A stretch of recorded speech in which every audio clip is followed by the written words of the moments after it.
সোজা রাস্তা মাথা চলে আসছি একটি গরুর হাটে। দেখুন কাস্টমার এবং ক্রেতার ভিতরে কথাবার্তা চলতে আছে। দেখুন, আসুন, দেখুন, জানুন। ভাই, আপনার গরু পর পাইলাম।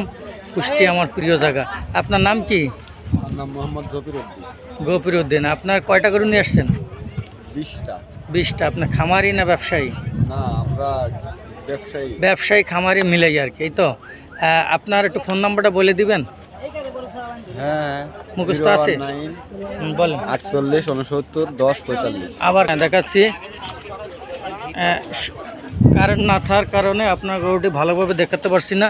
এই যে দেখুন, অসংখ্য বড় বড় গরু আছে মাশাআল্লাহ। এই যে দেখতে থাকুন। ভাইয়ের নাম্বার দেওয়া দিচ্ছে এবং এই নাম্বারে যোগাযোগ করে আপনারা গরুর দাম জানতে পারবেন এবং কেজি, ওয়েট, দর এবং কিভাবে আসবেন সম্পূর্ণ তথ্য দেওয়া আছে। অসংখ্য ধন্যবাদ আপনাদের কাছে। এবং কতদিন আগে আসছেন? আমরা গতকালকে তারা ঝড় বৃষ্টি পেরিয়ে আপনাদের জন্য চলে আসলো। দেখেন।